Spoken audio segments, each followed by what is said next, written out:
할렐루야, 아멘. 반갑습니다.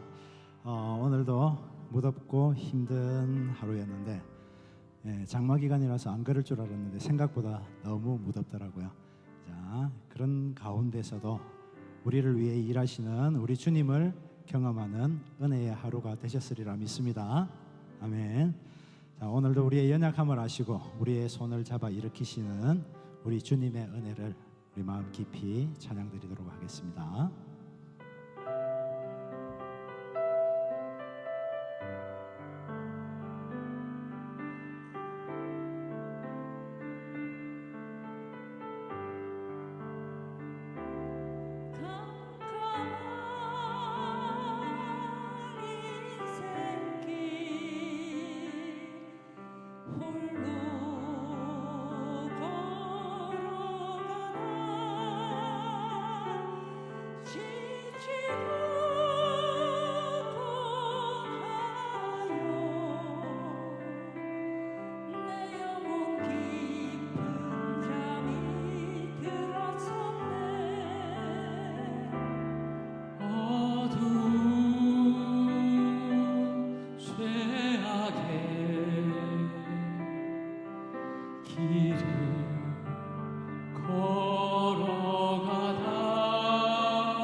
잠이 드네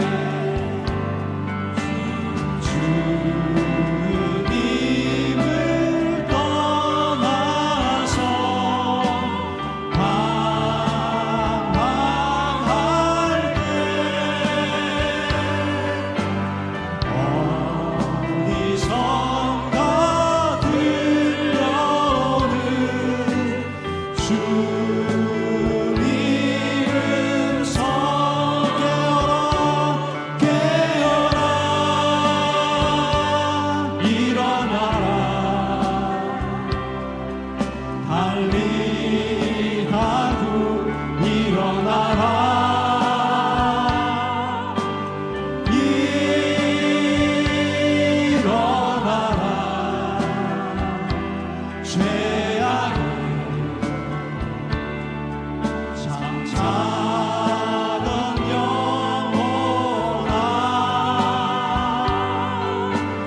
마음속에 잠자던 영혼 일어나라 일어나 걸으라 달리 가고 일어나라. 아멘. 힘들고 지칠 때 이 찬양이 달리다금 이 주님의 음성이 참 많이 들렸습니다. 여러분들 어떻습니까? 지금 우리 주님의 목소리가 들리십니까? 자, 우리 지친 영혼을 일으키시고 어두운 눈을 뜨게 하시는 우리 주님께 이 시간 일어나셔서 우리 다 같이 박수 치시면서 찬양 드리도록 하겠습니다.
주님 마음속에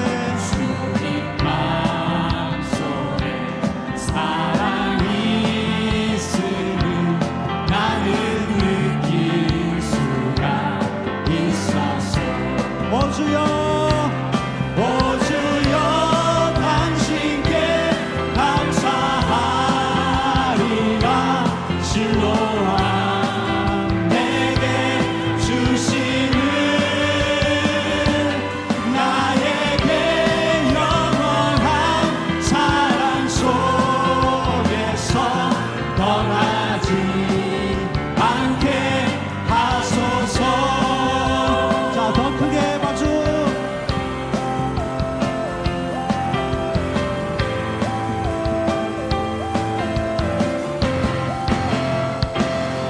어디가 처음 만난 그때는 차가운 새벽이었어.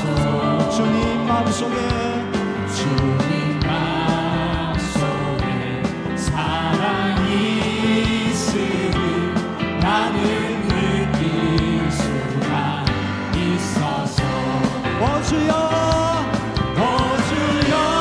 당신께 감사하리라. 실로와 내게 주심을 나에게 영원한 사랑 속에서 떠나지 않게 하소서. 오 주여 당신께 감사하리라. 실로와 내게 주시는 나에게 영원한 사랑 속에서 떠나지 않게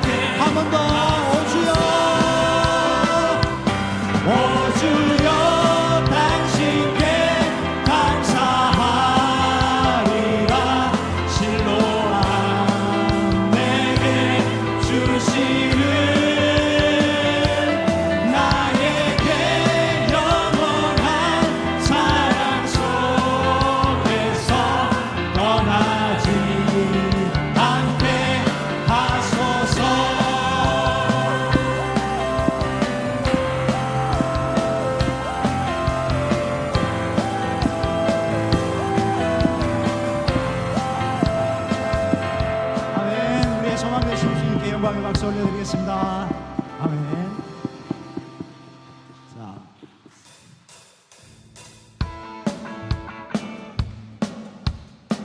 자, 우리의 필요를 아시고 또 우리의 빈 그릇을 모두 드릴 때에 우리를 가득 채우실 우리 주님께 이 시간 박수 치면서 한 번 더 찬양 드리겠습니다.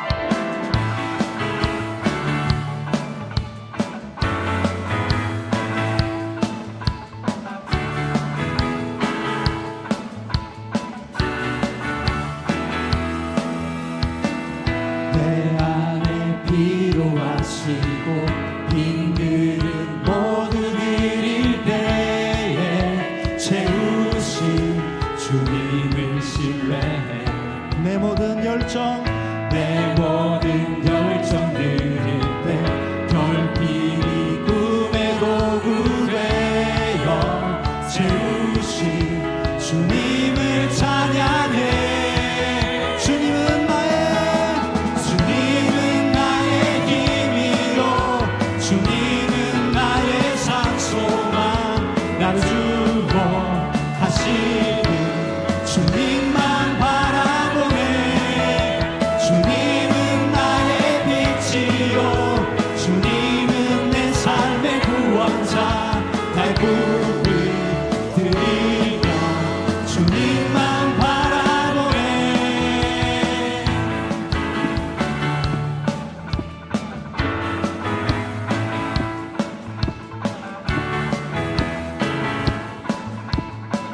한 번 더 찬양합니다. 내 안에 필요하시고 내 안에 필요하시고 빈 그릇 모두 드릴 때에 채우신 주님을 신뢰해 내 모든 열정 내 모든 열정 드릴 때 결핍이 꿈의 도구 되어 채우신 주님을 찬양해 주님은 나의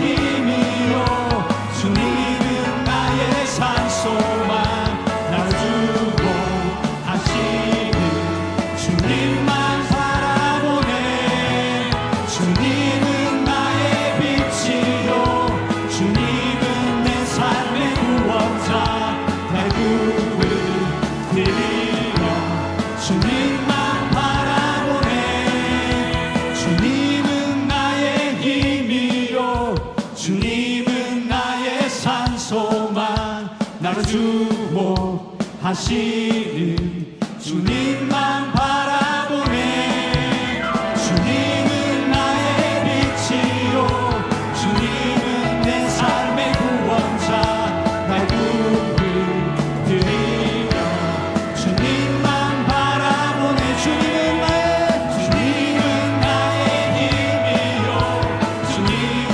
나의 산소만 나를 주목하시는 주님만 바라보네 주님은 나의 빛이요 주님은 내 삶의 구원자 나의 구을 드리며 주님만 바라보네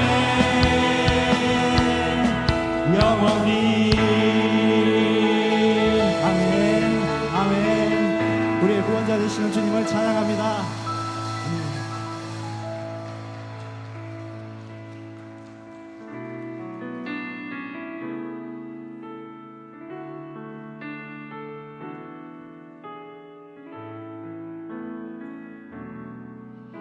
예수 우리들의 밝은 빛 은혜와 긍휼을 베푸시는 주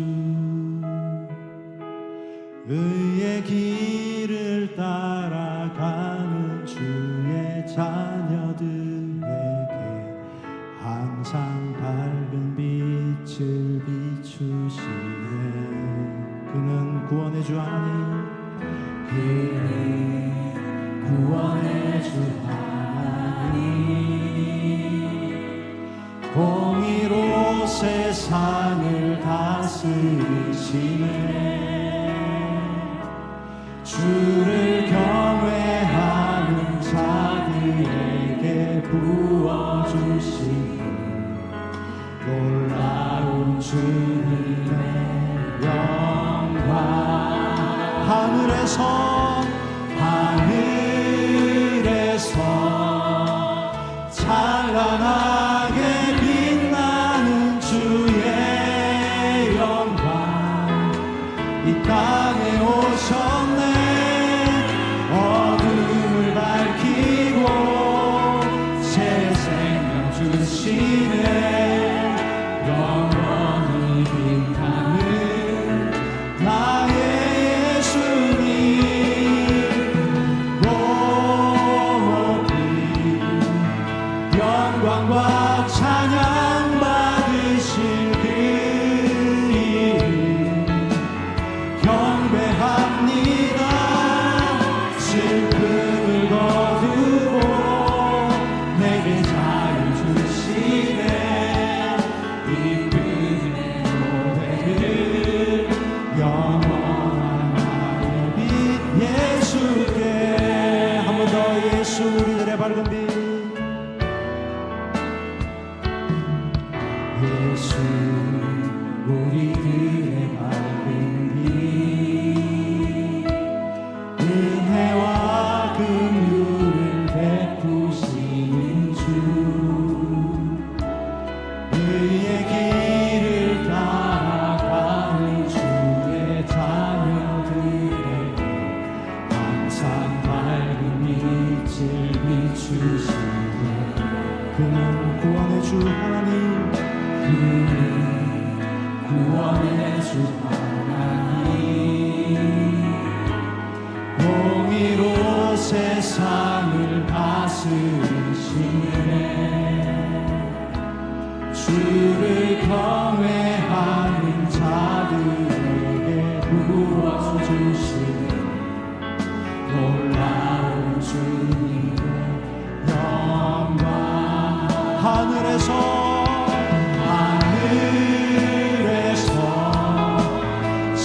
찬란하게 빛나는 주의 영광 이 땅에 오셨네 어둠을 밝히고 새 생명 주시네 영원히 빛나는 나의 예수님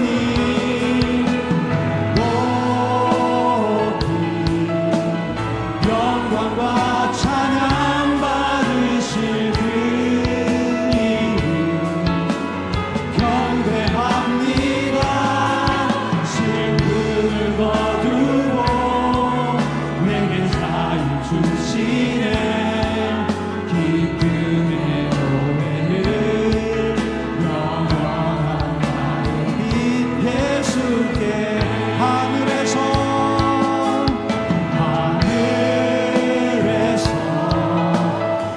찬란하게 빛나는 주의 영광 이 땅에 오셨네 어둠을 밝히고 새 생명 주시네 영원히 빛나는 나의 예수님 높이 영광과 찬양 받으실 그 이름 경배합니다 슬픔을 거두고 내게 자유 주시네 기쁨의 노래를 영원한 나의 빛 예수께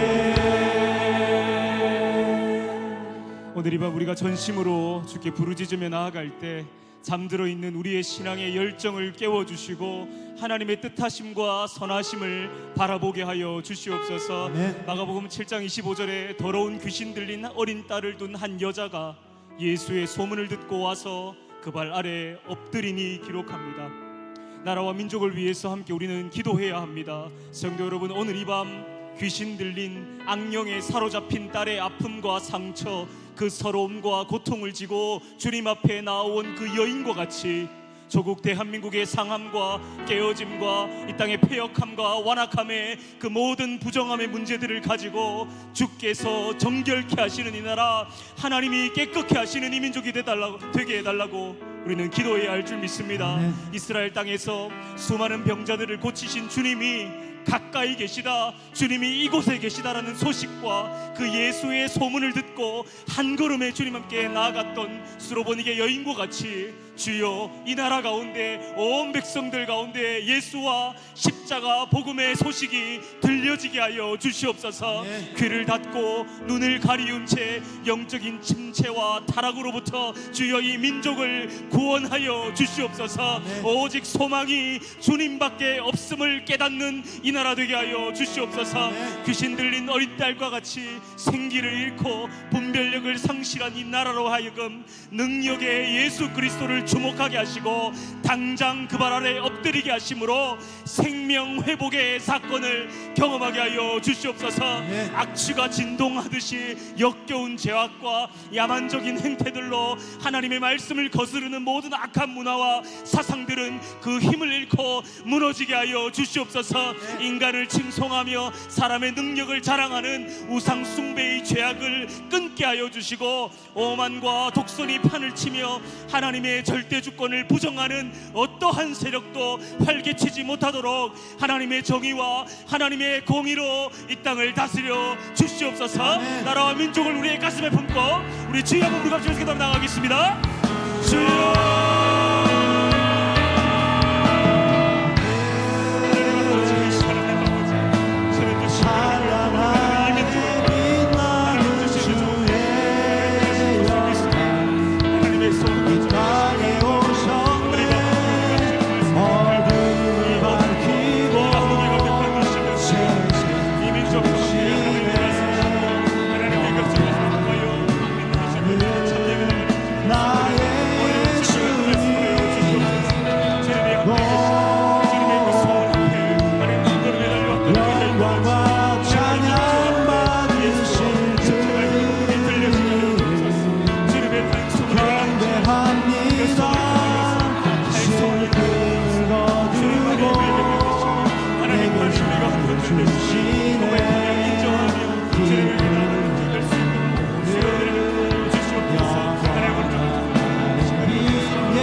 계속 찬양할 수 있습니다. 함께 찬양하겠습니다. 주는 나의 도우시며 주의 계획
주님은 산 같아서 주님은 산 같아서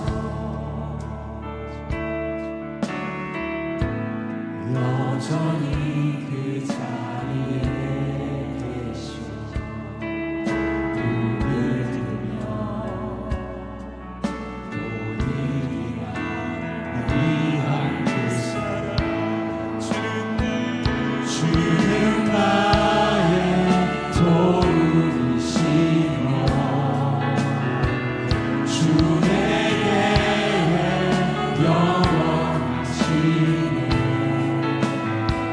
주의 위엄 앞에 믿음으로 순종해 예배드리리. 주님께서 날 이끄시고 주와 항상 함께 하시네. 주의 사랑 안에 믿음으로 순종해 예배드리리. 영원히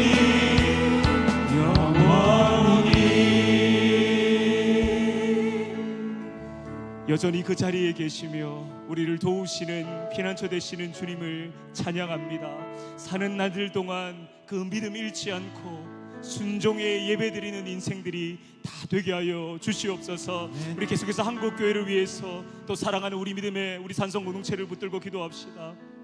마찬가지로 마가복음 7장 26절에 그 여자는 헬라인이요 수로보니게 족속이라 자기 딸에게서 귀신 쫓아내 주시기를 간구하거늘 자신의 딸을 악한 영으로부터 벗어나 자유케 되도록 주께서 구원해 주시기를, 주님께서 건져 주시기를, 살려 주시기를 요청했던 그 여인의 기도를 본으로 삼아 한국교회를 위해서 함께 기도합시다.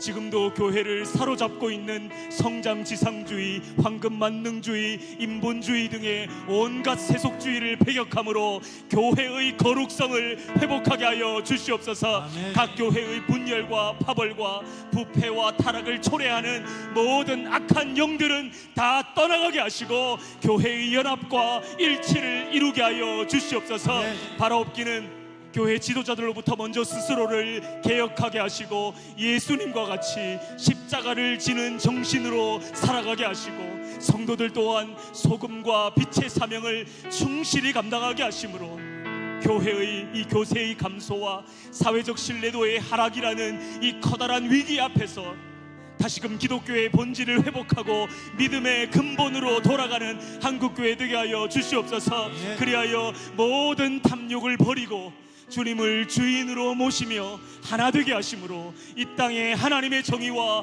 평화를 실현하는 한국교회로 개혁되게 하여 주시옵소서. 그 순수한 복음에 매료되었던 그 순수한 복음 앞에 완전히 엎드릴 수밖에 없었던 그때로 다시 돌아가게 하여 주시옵소서. 더러운 귀신 들린 어린 딸의 구원과 회복과 치유를 갈망했던 것처럼 이 교회를 에워싸고 있는 모든 악한 것들로부터 주여 쫓아내 주시옵소서. 벗어나 자유케 하여 주시옵소서. 새 생명으로 거듭나게 하여 주시옵소서. 우리 한국교회를 위해서 또 사랑하는 우리 사성공동체를 위해서 주여 한번 부르갑시면서 기도하며 나가겠습니다. 주여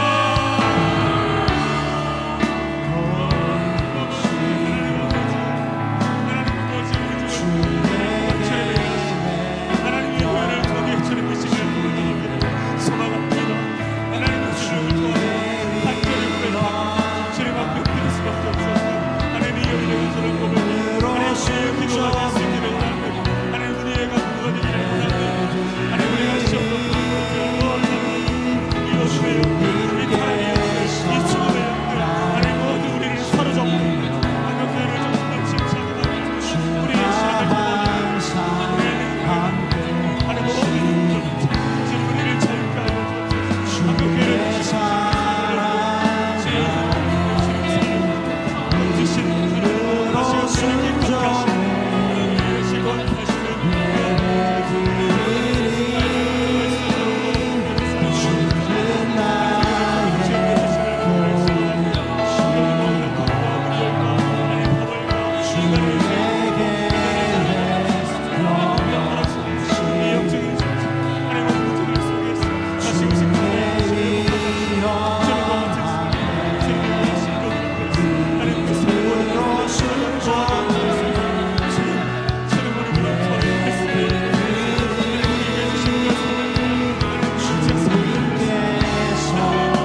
가정과 다음 세대를 위해 기도하실 때 수르보니게 여인이 주님 앞에 대답했습니다. 주여 올소이다마는 상 아래 개들도 아이들이 먹던 부스러기를 먹나이다. 침묵하고 외면하시는 듯했던 예수님의 그 차가운 반응에도 굴하지 않고 악령에 사로잡힌 그 어린 딸을 위하여 주님께 간절히 부르짖었던 수르보니게 여인의 그 절박한 심정, 그 처절한 심정을 가지고 우리의 가정과 우리의 자녀들을 위해 기도합시다. 주여 병들고 보잘것없는 작은 자와 같은 우리를 불쌍히 여기셔서 건강한 생명으로 다시 회복 충만하게 되는 우리 가정 되게 하여 주시옵소서. 자신을 개로 비유하는 그 예수님의 말씀 앞에 오히려 자신을 더 낮추며 자격 없음을 고백했던 이 여인과 같이 우리가 가진 것으로, 우리가 취한 것으로, 우리가 소유한 것으로 하나님 앞에 감히 자랑치 않게 하여 주시옵소서. 바라옵기는 부스러기의 은총마저도 감사히 여기는 가정 되게 하시고 주님만이 우리 가정의 구원자가 되심을 날마다 인정하며 믿음으로 주어진 환난을 능히 이기며 돌파하게 하여 주시옵소서.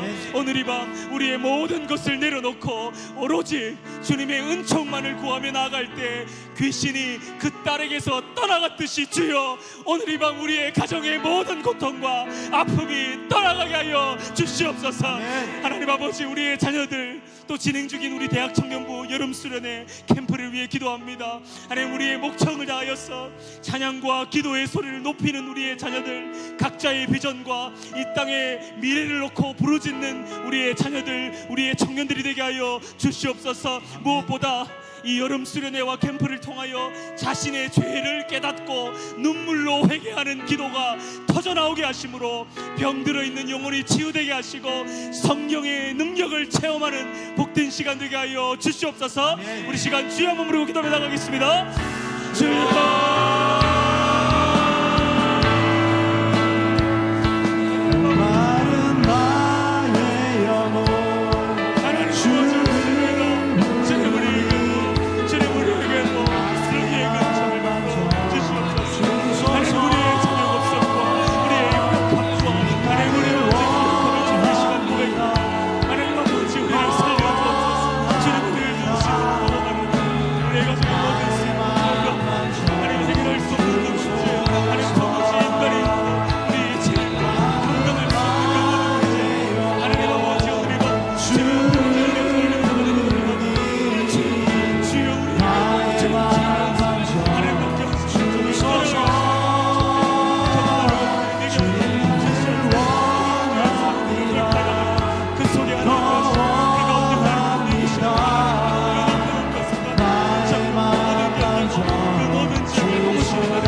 사랑과 은혜와 자비가 풍성하신 하나님 아버지, 우리 귀한 산성교회를 주님의 손에 올려드립니다.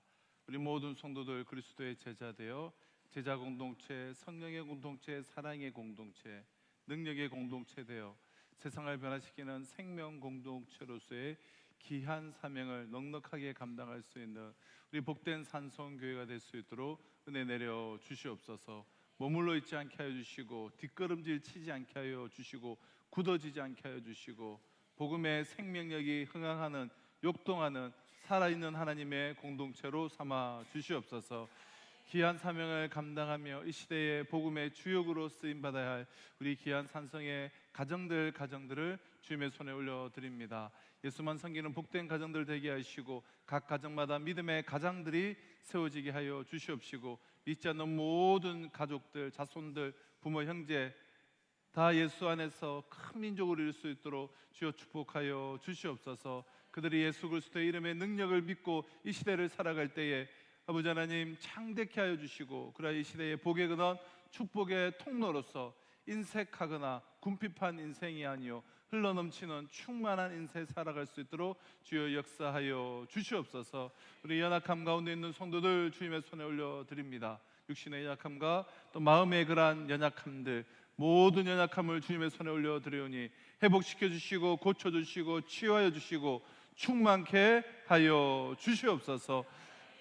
다음 세대를 주님의 손에 올려드립니다. 하나님께서 우리 다음 세대를 일으켜 주시고 우리 산성 공동체가 전진하는 교회가 될 수 있도록 곳곳에서 다음 세대 복음의 일꾼들이 일어나게 해주시고 다음 세대들이 든든히 세워져서 정말 미래가 있는 교회, 여전히 주님께 올려드리는 교회, 복음의 능력이 흥황하는 그런 귀한 공동체로 삼아 주시옵소서. 특별히 우리 청년 대학부 우리 수련회 또 기간 중입니다. 내일까지 진행하는 모든 수련회 가운데 은혜 내려 주시고 우리 청년들이 정말 이 젊음의 때 보석과 같이 빛나는 이 시기에 주와 복음을 위해서 들어지며 하나님의 인도하심, 하나님의 역사하심, 하나님이 내 삶을 책임져 주시는 것을 경험할 수 있는 복된 청년들 삼아 주시옵소서. 몸된 교회를 섬기며 수고하는 모든 복음의 일꾼들, 사역자들 주님의 손에 올려드립니다. 우리의 삶의 현장이, 사역의 현장이 하나님의 일하심을 경험하는 복된 현장이 되게 하여 주시옵시고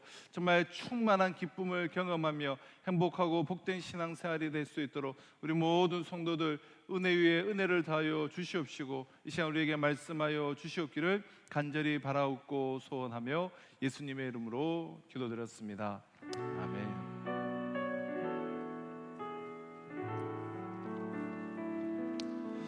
네, 우리 금요기도에 나오신 우리 모든 성도님들 주님의 이름으로 환영하며 축복합니다. 네, 그리고 우리 오늘하고 내일까지 우리 청년부 또 수련회가 교회에서 자고 또 그래 내일 고성까지 가서 진행되는데요. 위에서 우리 기도해 주시면 네, 감사하겠습니다. 자, 오늘 함께 나눈 하나님의 말씀은 우리 빌립보서 2장 5절로 11절 말씀입니다. 우리 신약 성경 빌립보서 2장 5절로 11절 말씀. 신약 성경 우리 320페이지에 있는 빌립보서 2장 5절로 우리 11절 말씀을 우리 저와 함께 우리 다 같이 우리 합독해서 우리 읽도록 하겠습니다. 빌립보서 2장 5절로 11절 말씀을 함께 읽습니다. 시작. 너희 안에 이 마음을 품으라. 곧 그리스도 예수의 마음이니 그는 근본 하나님의 본체시나 하나님과 동등됨을 취할 것으로 여기지 아니하시고 오히려 자기를 종의 형체를 가지사 사람들과 같이 되셨고 사람의 모양으로 나타나사 자기를 낮추시고 죽기까지 복종하셨으니 곧 십자가에 죽으심이라. 이러므로 하나님이 그를 지극히 높여 모든 이름 위에 뛰어난 이름을 주사 하늘에 있는 자들과 땅에 있는 자들과 땅 아래에 있는 자들로 모든 무릎을 예수의 이름에 꿇게 하시고 모든 입으로 예수 그리스도를 주라 시인하여 하나님 아버지께 영광을 돌리게 하셨느니라. 아멘. 여러분, 우리 인간이 복된 존재인 것은 우리는 하나님의 형상으로 지음을 받은 존재이기 때문에 참 우리 인간은 복된 존재죠.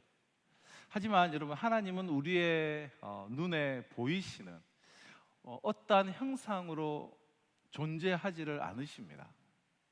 그럼 하나님의 형상으로 우리가 지음 받았다라고 말할 때 그 하나님의 형상이란 무엇일까요? 하나님의 형상. 사람이 하나님의 형상으로 지음을 받았다. 우리 자리에는 한 분 한 분이 하나님의 형상으로 지음 받았다라고 할 때 그 하나님의 형상의 핵심은 마음이에요. 마음. 하나님은 형상이 없으시지만 형상을 가지고 있습니다. 그 형상이 바로 하나님의 마음이에요. 하나님의 마음.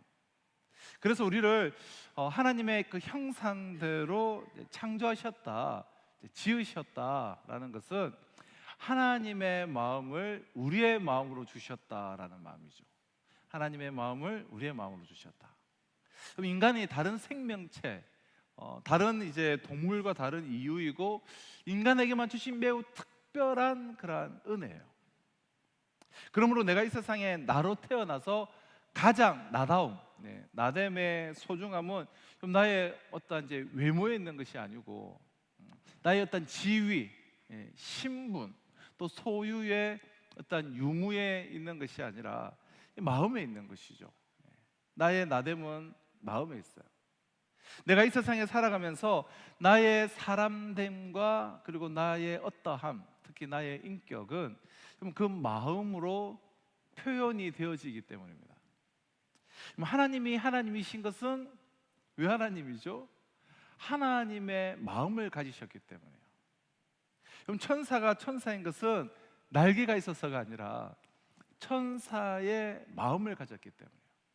악마가 악마인 것은 머리에 막 뿔이 나고 못된 행동을 해서가 아니라 악마의 마음을 가졌기 때문에 악마예요. 그럼 성도는 성도의 마음을 가졌기 때문에 성도요, 악인은 악인의 마음을 가졌기 때문에 그 사람은 악인인 것이에요. 그럼 예수님이 되신 것은 예수님의 마음을 가졌기 때문이에요. 그러므로 우리가 예수님의 마음을 소유하는 것이 우리가 작은 예수가 되는 것이고 예수의 제자가 되는 것이요, 그리고 그것 자체가 인생 최고의 복이라는 거예요. 복 중에 복이라는 거예요. 복은 우리가 두 가지 이제 크게 카테고리로 나눌 수가 있는데요, 소유의 복과 인격의 복이죠. 우리가 소유로 측정할 수 있는 복과 인격으로 받아 누리는 복인데요, 그럼 소유의 복은 우리가 뭐 물질이나 그리고 명예, 재산, 또 많이 공부한 학위 등 그런 것들을 많이 갖는 소유하는 복인데요, 이런 복을 받은 사람을 우리는 성공한 사람이다, 그렇게 우리가 부릅니다. 그러나 인격의 복은 삶으로 얻는 복이에요. 특히 내 마음으로 얻는 그런 복입니다. 그래서 선한 마음으로 우리가 착하게 살아갈 때에 참 사람들의 존경을 받는 것, 그래서 인격의 복이죠. 인격의 복을 받았기 때문에 누리는. 그럼 소유의 복을 받으면 남들이 부러워해요. 특히 오늘날 이 시대에 많은 사람들이 부러워해요. 그러나 인격의 복을 받으면 사람들이 존경하고 사랑하게 됩니다. 이 세상 사람들은 인격적인 복에는 그리 큰 관심이 없습니다. 하지만 우리 그리스도인들은 자기 인격에 대한 복을 많이 받아야 돼요. 우리는 소유의 복보다는 인격의 복을 사모해야 돼요. 우리의 인생이 끝날 때 우리의 모든 소유는 다 떠나게 돼요. 그럼 재산도 떠나고 명예도 떠나고 권력도 다 떠나는데 인격적으로 내가 받은 복만 하늘나라까지 계속해서 이어지는 거예요. 그럼 죽은 후에도 남아있는 복은 인격의 복이기 때문입니다. 내 마음으로 받아 누리게 되는. 자, 이 세상을 살아가는 데 있어서 여러분 세 종류의 사람이 있어요. 동일한 의미에서 먼저 첫째는 육체로 사는 사람이 있죠.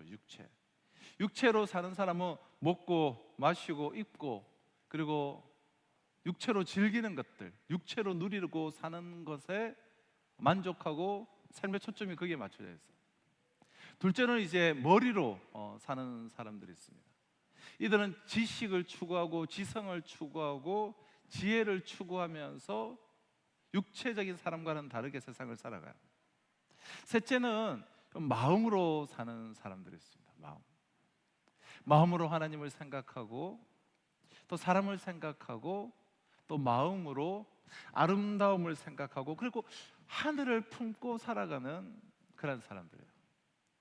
우리가 인생을 살고 남는 것이 무엇이냐, 과연 무엇이 남아 있는가 우리가 묻는다면 결국은 사람의 마음이에요. 우리 인생이 끝나는 날 여러분 내가 이 땅에 남겨둘 것이 무엇입니까? 나의 그 외모를 우리가 남겨두겠습니까? 내가 죽은 후에 뭐 나의 업적이 남습니까? 내 육체는 이미 썩어서 다 흙이 되어버렸는데, 결국 인간의 삶에 여러분 마지막으로 남는 것은 마음이에요. 우리의 마음. 하나님께서 우리에게 원하시는 것은 그래서 우리의 마음이에요. 우리의 마음으로 하나님과 교제하고 하나님의 음성을 우리가 내 마음으로 담아서 살기를 원하세요. 물론 우리는 몸을 가지고 있습니다. 그리고 우리는 머리를 가지고 있어요. 그러나 하나님께서 가장 원하시는 것은 우리의 마음이에요. 결국은 우리의 마음을 가지고 우리는 하나님 앞에 또 심판대에 서게 되는 거예요. 성경은 우리에게 분명히 말씀해요. 잠언 23장 7절을 보면 대저 그 마음의 생각이 어떠하면 그 위인도 그러한즉, 그 마음에 따라서 어떤 사람인지, 마음에 따라서 그 사람됨이 결정된다라는 거예요. 마음이 선하면 선한 사람이요, 마음이 악하면 악한 사람이에요. 우리는 사람을 외모로밖에 보지 못하죠. 겉모습밖에 보지 못하죠. 그래서 사람을 우리가 속일 수는 있어요. 사람은 중심을 잘 보지 못하기 때문에. 그러나 하나님은 우리의 마음을 살피십니다. 우리의 마음을. 어떤 행위나 그런 의식이나, 지금도 우리의 예배를 받으실 때 우리의 마음을 살피시죠. 지금 이 자리에 앉아 있느냐 앉느냐가 아니라 먼저는 앉아 있어야 되겠지만, 그래서 하나님의 말씀을 우리가 암송하고 주야로 묵상하는 일이 여러분 얼마나 중요한지 모릅니다. 성경은 말하죠. 시편 1편 1절 2절은 복 있는 사람은 악인의 길을 따르지 아니하며 죄인들의 길에 서지 아니하며 오만한 자들의 자리에 앉지 아니하고 오직 여호와의 율법을 즐거워하여 그의 율법을 주야로 묵상하는도다. 하나님의 말씀을 정말 주야로 내 마음속에 담고, 그래서 묵상하고, 여러분 암송하는 사람의 그 얼굴이 어떨까요? 평안해요. 행복해요. 그리고 매우 든든해요. 얼마나 그 얼굴이 안정적이며 평안한지 몰라요. 어떤 분들은 주야로 원수만 생각해요. 주야로 억울한 일 당한 것만 계속해서 생각해요. 나쁜 것만 생각합니다. 그 얼굴이 어떻게 되겠습니까? 하나님의 말씀을 묵상한다는 말은 하나님의 마음을 내 마음에 담는 거예요. 하나님의 성경은 다 하나님의 마음이잖아요. 그래서 말씀을 묵상한다는 것은 하나님의 마음을 내 마음속에 담는 것이 바로 말씀을 묵상하는 것이죠. 우리가 인생을 살아가면서 여러분, 그러므로 주님의 마음을 품는 것이 여러분 최고의 복이에요. 복 있는 사람이 누구입니까? 하나님의 마음을 품는 자예요. 그래서 예수님께서 우리에게 복을 주시기 위하여서 사도 바울의 마음을 통해서 우리에게 이렇게 말씀하시는 것이죠. 너희 안에 이 마음을 품으라. 곧 그리스도 예수의 마음이니. 예수님의 마음이 우리에게 최고로 복이에요. 예수님의 모든 복은 마음에 담겨서 우리의 마음으로 전달되어져요. 우리가 예수를 믿는 것은 주님의 그 한 마음이, 주님의 한 마음이 지금 내게 와 있다라는 그 증거예요. 이것이 바로 은혜예요. 너희 안에 이 마음을 품으라. 곧 그리스도 예수의 마음이니. 자, 그리스도 예수의 그 마음을 너희가 품어라 라는 이 권면은 극도의 자기 중심성을 가지고 극도의 이기심 가운데 살아가는 오늘 이 시대에 우리에게 정말 필요한 그런 말씀이죠. 종말의 이 흔들리는 시대에 우리가 품어야 할 마음은 그 어떤 마음보다 그리스도 예수의 마음입니다. 우리는 이 마음으로 예수님의 삶을 닮아가야 하고 이 마음을 품고 삶의 현장에서 살아가야 돼요. 다른 무엇보다 이 마음으로 여러분 살아가는 것이 내 인생 최고의 진정한 복된 삶이 돼요. 그럼 진정 행복하고 정말 복된 삶, 정말 복음에 감격이 있는 그런 삶을 살기를 원하십니까? 그렇다면 이 그리스도 예수의 마음을 여러분 품으시기를 바랍니다. 자, 그럼 우리가 닮아가야 할, 우리가 정말 품어야 할 예수 그리스도의 마음은 어떤 마음입니까? 첫째, 자기를 비우는 마음이잖아요. 우리 6절 한번 다시 보실까요? 6절 7절. 그는 근본 하나님의 본체시나 하나님과 동등됨을 취할 것으로 여기지 아니하시고 오히려 자기를 비워 종의 형체를 가지사 사람들과 같이 되셨고. 그럼 그리스도인들이 품어야 할 마음은 첫째, 예수님처럼 자기를 비우는 마음이에요. 예수 그리스도는 자기를 비워 종의 형체를 가지사 사람들과 같이 되셨습니다. 그럼 그리스도께서 자기를 비웠다라는 것은 성자 하나님으로서 지니신 그 신성이나 그 신성으로서의 그런 본질을 버렸다라는 의미는 아니에요. 그 신성과 신성으로서의 그 본질은 그대로 가지고 계세요. 그럼 비우다, 이 케노라는 헬라 단어인데요, 이 비우다라는 표현은 버렸다라는 것을 뜻하는 것이 아니라 성자 하나님으로서 지니고 있던 영광스러운 지위를 잠시 뒤로 한 채 종의 형체를 입으셨음을 의미해요. 그 하나님으로서의 본질은 잠시 뒤로 한 채 종의 형체를 입으셨음을 의미하는 단어예요. 그럼 7절은 우리가 자세히 보면 세 개의 문장으로 이제 구성되어져 있는데요, 이 중 주 문장은 자기를 비워, 즉 자기를 비웠다라는 문장이에요. 자기를 비웠다. 이 나머지 둘, 종의 형체를 가졌다, 그리고 사람들과 같이 되었다라는 것은 이 자기를 비웠다라는 이 주 문장의 사실을 구체적으로 설명하는 문장이에요. 자기를 비웠는데 어떻게 비웠는가? 종의 형체를 가져서 사람들과 같이 되심으로 자기를 비웠다라는 그런 설명의 문장이에요. 그럼 예수 그리스도는 자기를 비워서 종의 형체를 가지셨습니다. 여기서 종이라는 것은 우리가 잘 아는 둘로스라는 단어죠. 이건 둘로스, 종은 아버지 하나님의 말씀대로 여러분 철저하게 순종하는 종으로서의 우리 주님을 의미해요. 그럼 예수님은 종으로서 하나님이 전하라고 하신 모든 말씀을 있는 그대로 다 가감없이 다 전하셨습니다. 또 하나님의 뜻을 온전히 행하셨어요. 우리 주님의 일생을 한번 보십시오. 종으로서 그 마국간에 탄생하셨고 그 공생의 기간에도 정말 머리 둘 곳이 없을 정도로 가난하게 사셨어요. 십자가에 달려 죽으신 후에는 무덤까지도, 누울 그 한평 무덤이 없어서 무덤까지도 빌리셨습니다. 우리가 그리스도의 마음을 품는다는 것은 이와 같이 그리스도께서 자기를 비워 종의 형체를 가지신 그 마음, 그럼 그 마음을 가진다는 것을 의미해요. 하나님과 동등됨을 취할 것으로 여기지 않고 하나님됨을 비워서 종의 형체를 입는 것, 그럼 그것은 사랑의 시작이죠. 그럼 누구를 정말 우리가 정말 뜨겁게 사랑해 보신 적이 있으십니까? 그럼 어느 사이에 내가 없어져 버리고 말아요. 누군가를 정말 뜨겁게 사랑할 때 내가 없어져요.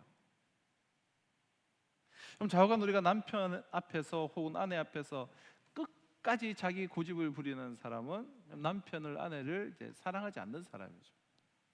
아직도 나라고 하는 그런 존재가 아주 강하게 작용을 하고 있고, 또 내 자존심, 내 주장이 아직 그렇게 소중하면은 사실 아직 사랑이 뭔지를 아직은 잘 모르는 사람이죠. 그럼 진정 사랑하는 사람은, 이것은 자존심은 뭐 아무것도 아니죠. 사랑하는 동안 다 너가 없어져 버리고 맙니다. 뭐 내 명예고 욕심이고 내 장래가 뭐 어떻고 아무것도 아니에요. 눈 녹듯이 사라져 너가 없어지고 맙니다. 그것이 비워짐이요, 그리고 그것이 사랑이에요. 그럼 우리 그런 이제 오래된 유행가 가사가 있지 않습니까? 이제 그대 앞에만 서면 나는 왜 작아지나. 하지만 비움은 그런 정도가 아니에요. 뭐 작아지는 정도가 아니에요. 비움은 작아지는 정도가 아니라 아예 내가 없어지는 거예요. 하지만 그게 너무나 이렇게 자연스러운 것이죠. 억지로가 아니라 너무 그것이 그냥 자연스러운 거예요. 그럼 비움은 한쪽을 얻기 위해서 다른 한쪽을 버리는 것입니다. 한 사람을 얻기 위하여서 자기 자신의 본체를 버리는 것이에요. 쉬운 말로 하면 정말 있으면서도 없는 자인 것처럼, 알면서도 모르는 자인 것처럼, 가지고 있으면서도 없는 것처럼, 내가 막 힘이 있는 것처럼 있으면서도 무능한 것처럼 그렇게 나타나는 것이에요. 이것이 바로 그리스도의 마음입니다. 그러니까 사랑을 위해서 잃어버리는 것이죠. 이것이 그리고 주는 자의 이제 복이에요. 일부러 스스로 자발적으로 텅 비우고 비울 뿐만 아니라 정말 자원하여서 종이 되어버리는 것입니다.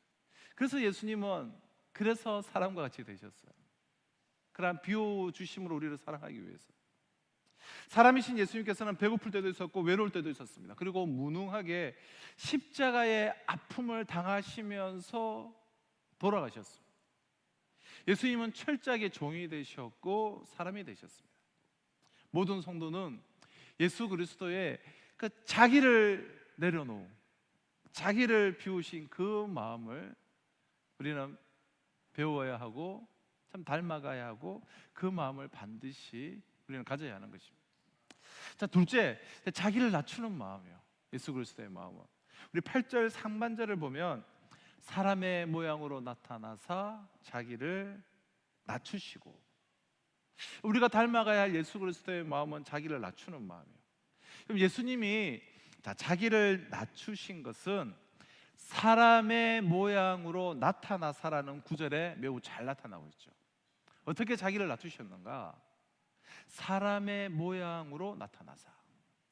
모양, 이 스케마라는 헬라 단어인데요, 이 모양이라는 단어는, 이 스케마라는 단어는 감각적으로 인식할 수 있는 외적인 형태나 구조라는 그러한 의미의 단어인데요. 그럼 사람의 모양으로 나타나신 그리스도는 인간과 외적인 형태나 그리고 외적인 구조가 인간과 전혀 다름이 없는 진정한 사람이 되셨음을 의미하는 거예요. 사람의 모양으로 오셨다. 그럼 그리스도는, 우리 주님은 여자의 몸을 통하여서 사람의 모양, 즉 사람의 스케마로 나셨고, 그리고 줄이고 또 목마르고 피곤함을 경험하셨습니다. 그리고 슬퍼하며 울기도 하셨습니다. 육신의 몸이 지닌 최종적인 한계인 죽음도 예수님은 경험하셨습니다. 주님의 마음은 자기를 낮추시되 하나님의 그 영광된 자리에서 피조물인 사람의 스케마, 사람의 모양을 취하시기까지 낮추셨습니다. 주님은 철저히 자기를 비하시키셨어요. 사람의 모양으로 종의 형체를 가지신 신분으로 자신을 낮추셨다는 거예요. 그럼 자기 자신의 실체 본체와는 정말 비교할 수도 없이 비천한 그런 신분의 모습을 입고 사는 모습을 여러분 우리가 어느 정도까지 상상할 수 있을까요? 참 우리가 개미가 되는 것과 이것을 우리가 비교할 수 있을까요? 내가 지렁이가 되어서 그 한낱 미물인 지렁이를 위하여서 내가 죽는 것과도 비교할 수가 없는 그 갭이 훨씬 더 큰 자기 비하, 자기 낮춤이에요. 이 예수님의 마음을 우리가 본받아야 한다는 것이죠. 나병 환자들의 아버지로 불리는 이 다미안 신부는 평생을 이 나병 환자들과 함께 살다가 그렇게 죽은 분이신데요, 그분의 전기를 보면 그런 나병 환자들이 사는 이 몰로카이 섬을 지나다가 참 불쌍한 생각이 들어서 그들을 전도하기로 이렇게 결심을 해요. 그래서 많은 구호 물자를 막 싸들고 가서 이 섬을 방문하여서 여러 해 동안 전도했지만 그들이 전혀 받아들이질 않는 거예요. 그들은 세상에서 자신들이 버림을 받았다라고 생각하고 건강한 사람이 사치로 돕는 것은 필요 없다. 나보다 못한 사람, 그냥 불쌍한 사람을 도와주면서 즐기는 그것은 단지 도덕적 향락주의다 라고 생각하면서 끝까지 자신들의 마음의 문을 그들은 열지 않았습니다. 그들의 그러한 상처가 너무나 깊기에, 그래서 다미안은 하나님께 이렇게 기도해요. 하나님, 나에게 이 나병을 주십시오. 나에게 이 운둔병을 주십시오. 결국 그는 이제 운둔병에 걸리고 마는데요, 다미안은 근데 오히려 더 기뻐했어요. 그리고 다시 나병 환자들을 찾아가니 그제야 마음문을 그들이 열어주기 시작했어요. 함께 나병 환자가 되어서 그들에게 복음을 전했더니 그들이 마음을 열고 예수님을 구주로 영접하게 되었어요. 복음의 역사가 그 섬 가운데 일어났어요. 멀쩡한 사람이 나병 환자의 마음을 얻기 위하여서 똑같은 나병 환자가 되었다는 거예요. 이것이 바로 성육신, 이 성육신의 정신이죠. 하나님은 높은 보좌에 팔짱을 끼고 아래를 내려다보며 앉으면서 우리가 올라오기를 기다리시는 분이 아닙니다. 이 땅에 사람의 모양으로 사람이 되어 오셨습니다. 종의 모습으로 가장 가난하고 천한 사람으로 오셨어요. 우리가 닮아가야 할 마음은 예수 그리스도의 이 자기를 낮추는 그런 마음이에요. 유명한 이제 작가인, 영상 작가인 헨리 나우에는 어느 날 호연히 하버드 법대 종신 교수직을 내려놓고 캐나다 토론토의 데이 브레이크라는 공동체에서 그 정신 지체 장애자들에게 용변을 보는 법을 가르치고 목욕과 옷을 갈아입히는 그 정신 지체 장애자들에게 그런 잡다한 일을 하는 그런 스텝으로, 그런 직원으로 그가 가게 되었는데요.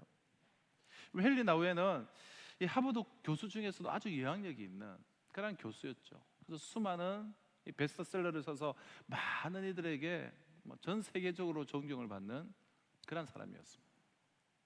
그런 그가 그 길을 포기한 이유를 많은 사람들이 궁금해하고 있을 때 그는 In the name of Jesus라는 예수의 이름으로 라고 번역이 돼서 우리나라에 지금 출간되어 있는 그 책을 썼죠.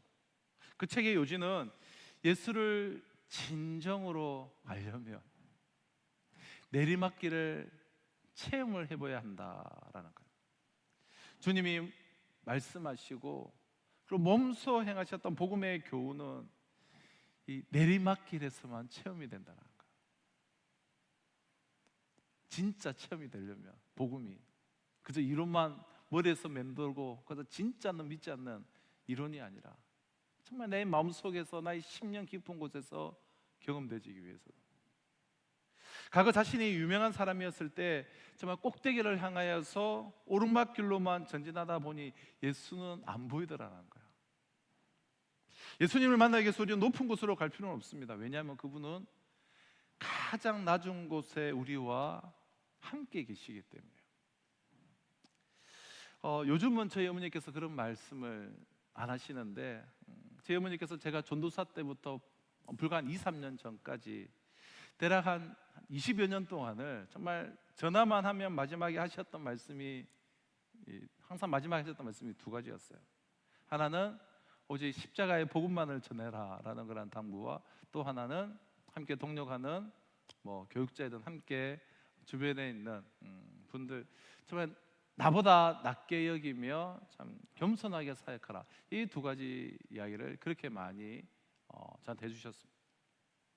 그럼 평생 제 어머니도 이제 사역을 해오면서 하시면서 살아오시면서 그것이 가장 중요하다고 생각되었기 때문에 강조를 하셨는지 아니면 제가 그것이 좀 많이 부족하다라고 생각이 되어서 강조하셨는지 제가 모르겠지만 항상 어떻게 해서든지 항상 함께 동력하는 분들 낮게 여기며 뭐든지 좀 배우며 겸손하게 사역하라는 말을 정말 제게 많이 해주셨는데요. 빌립보서 2장 3절이에요. 아무 일에든지 다툼이나 허영으로 하지 말고 오직 겸손한 마음으로 각각 자기보다 남을 낮게 여기고, 우리는 자기를 낮추고 나보다 남을 낮게 여겨야 돼요. 그럼 자기를 낮추는 마음, 우리가 닮아가야 할 예수님의 마음 두 번째요. 자, 마지막 셋째는 죽기까지 복종하는 마음이에요. 그럼 8절 하반절을 이어서 보시면 죽기까지 복종하셨으니 그 십자가에 죽으심이라. 우리 안에 품어야 할 그럼 그리스도의 마음은 죽기까지 복종하는 거란 마음이에요.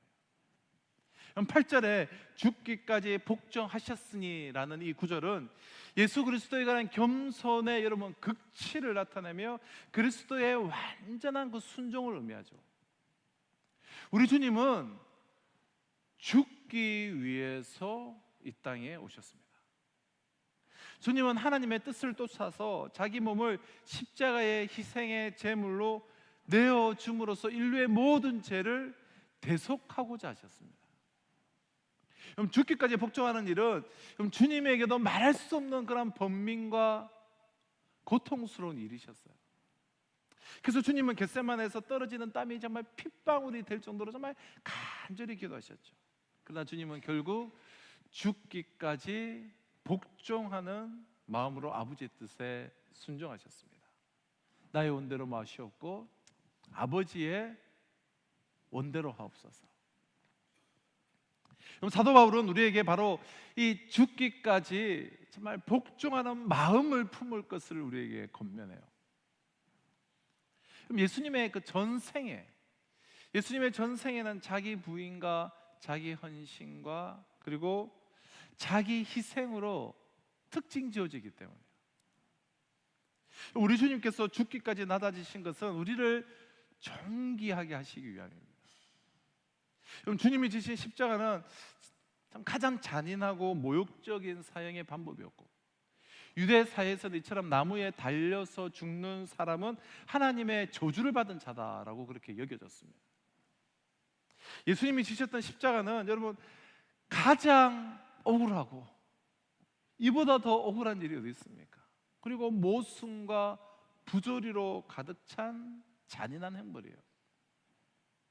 그럼 죄 없으신 분, 단 한 점의 허물도 없으신 분이 가장 극악한 처형을 받으면서도 털 깎는 자 앞에 선 어린 양처럼 묵묵히 그 죽음의 길로 내려가셨습니다.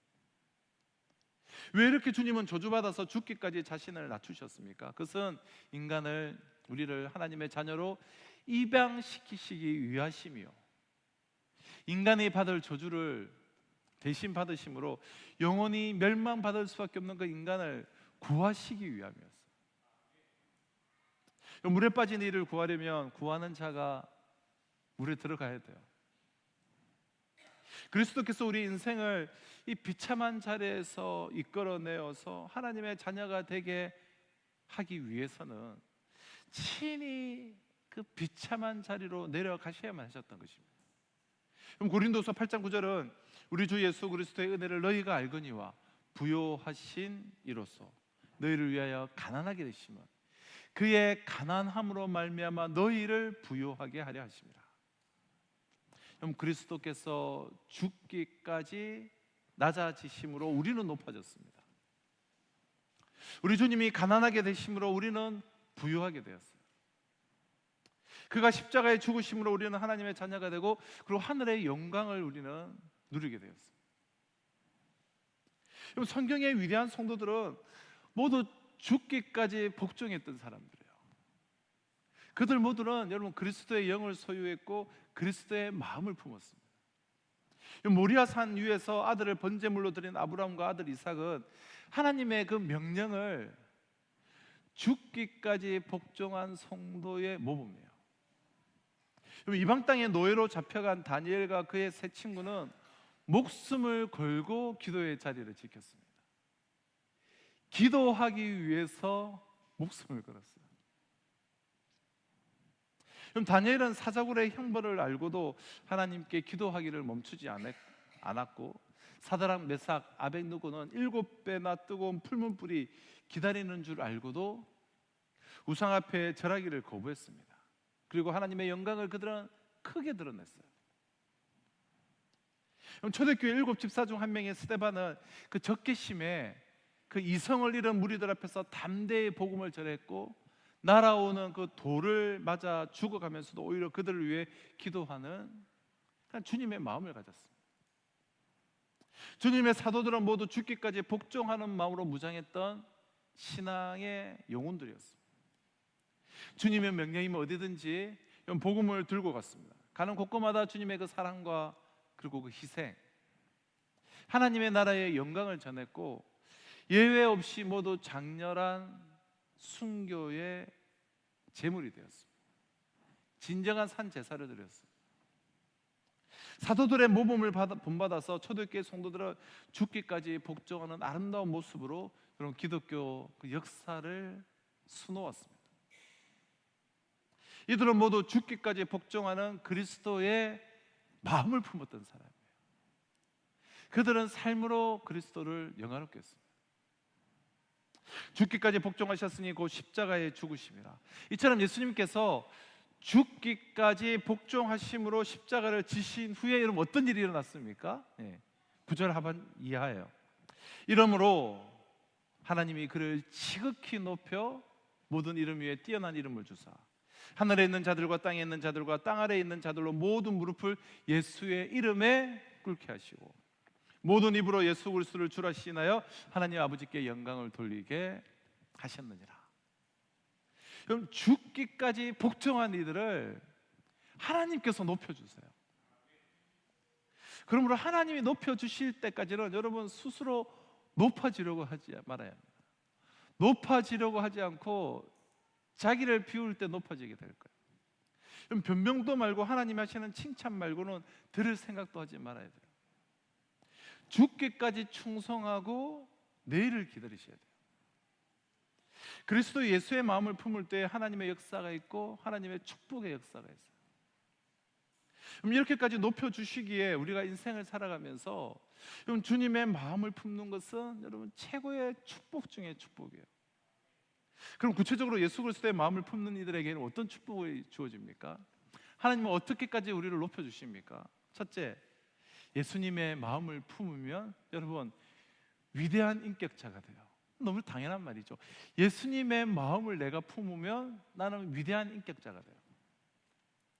예수님의 마음을 품으면 그때부터 위대한 사람이 됩니다. 위대한 사람은 공부로 되는 것이 아니에요. 지위가 높아졌다고 위대한 사람이 되는 것이 아니고 어떤 막 행위를 한다고 위대한 사람이 되지 않아요.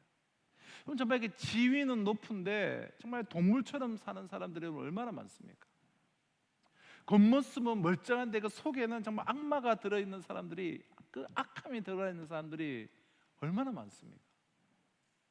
옷은 근사하게 차려입었는데 그 속에 짐승 같은, 아니 정말 짐승보다도 못한 사람들이 얼마나 많습니까? 그런데 그 마음에 예수의 마음을 품으면 그 사람은 어디에 있든지 어떤 옷을 입었든지 그 사람은 위대한 사람이 돼요. 위대한 사람이 되는 것은 그 마음 때문이에요. 예수의 마음을 품어서 위대해지시기를 바랍니다. 두 번째, 예수님의 마음을 품으면 아름다워져요. 인간의 그 아름다움이 어디에 있습니까? 우리가 사실 그 눈에 보이는 그런 외적인 아름다움은 오래 가지도 않을 뿐더러 또 금세 실증나고 또 금세 사라져요. 그럼 진짜 아름다움은 이 마음이 아름다워지면 진정한 얼굴도 아름다워지게 되죠. 그럼 우리가 나이를 드실수록 그래서 우리가 이런 생각을 해야 돼요. 겉사람은 내가 후패하나, 속은 내가 새로워져야 되겠다. 외모는 내가 날마다 늙어가고 낡아가고 있지만 마음은 하늘을 담아서 주님을 품어서 날마다 새로워져야 되겠다. 우리가 우리 자신을 아름답게 만들 수 있는 유일한 비밀은 외모가 아니에요. 옷이 아니에요. 집이 아니에요. 지성이 아니에요. 마음이에요. 그럼 이 지상에서, 이 땅에서 가장 아름다운 하나님의 마음을 품은 주님의 마음을 내 마음으로 삼는 거예요. 마지막 셋째는 예수님의 마음을 품으면 정말 행복해요. 내 마음 가지고는 여러분 우리가 행복할 수가 없어요.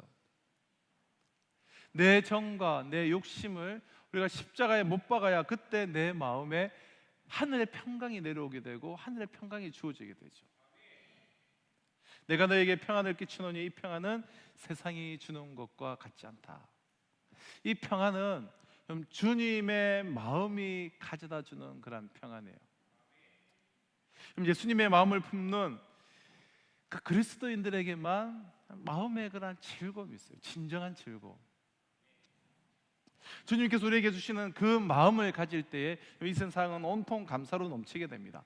하늘을 봐도 감사요, 땅을 봐도 감사요, 사람을 봐도 감사요, 모든 것이 감사요.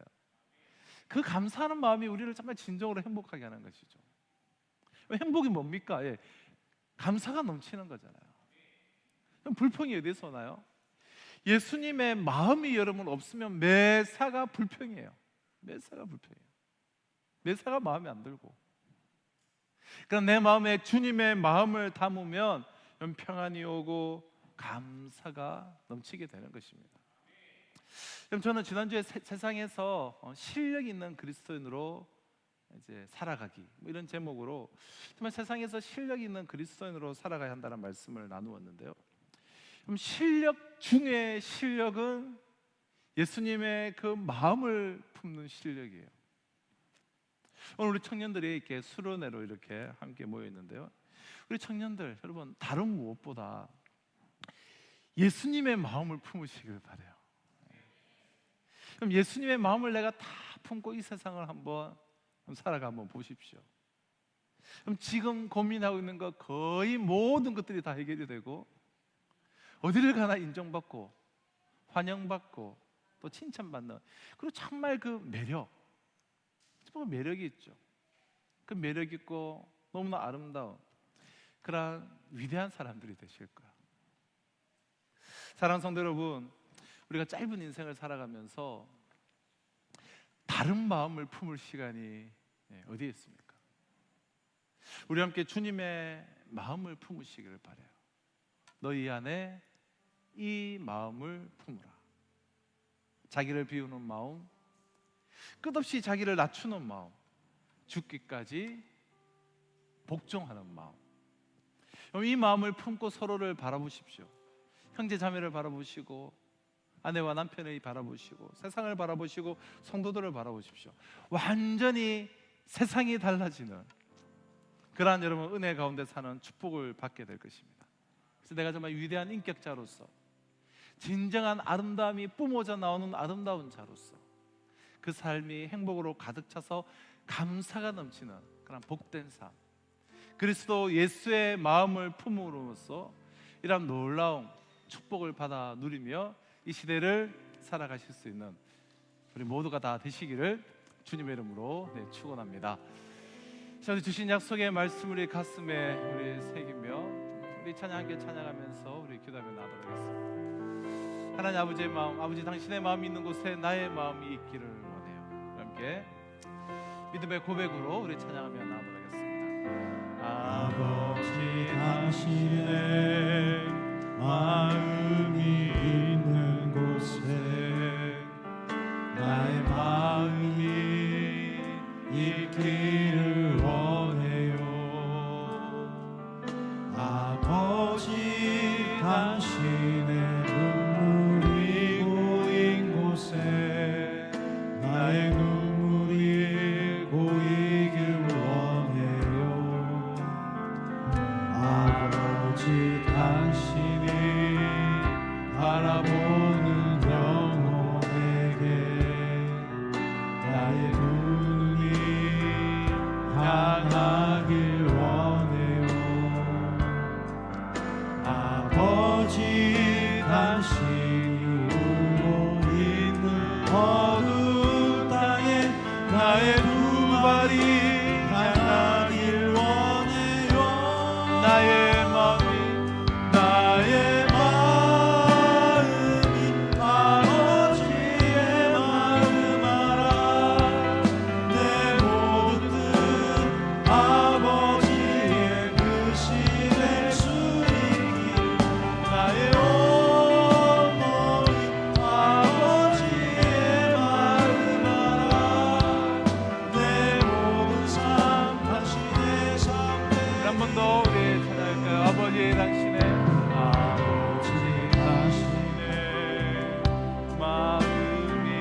시간 우리에게 주신 약속의 말씀을 붙잡고 우리가 간절하게 우리가 기도하기를 소망합니다.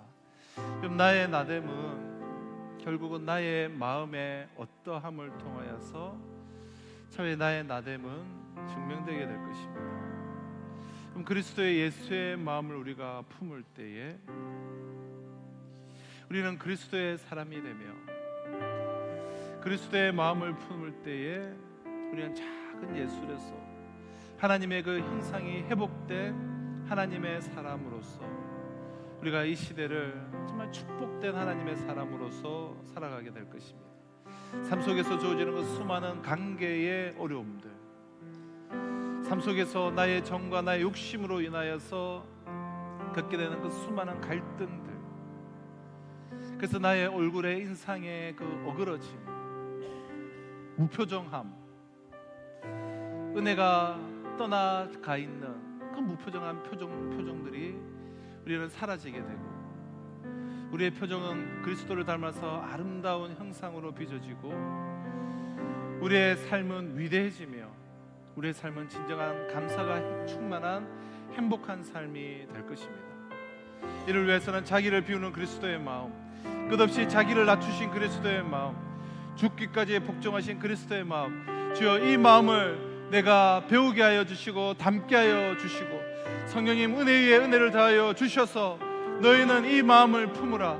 그리스도 예수의 마음을 내가 품고 그리스도의 예수의 마음으로 이 시대를 살아갈 수 있도록 주님 나에게 은혜를 내려 주시옵소서.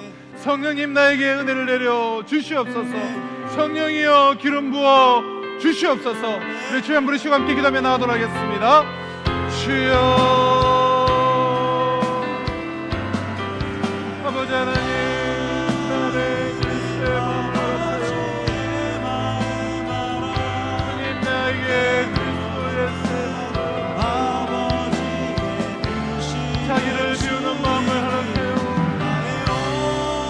아버지 하나님 교환하소서. 나 자신을 낮추는 마음을 허락하여 죽기까지 복종하는 그리스도의 마음을 허락하여 그래서 하나님이 높이실 것처럼 하나님께서 우리를 높이실 것처럼 아버지 하나님 그리스도 예수의 마음을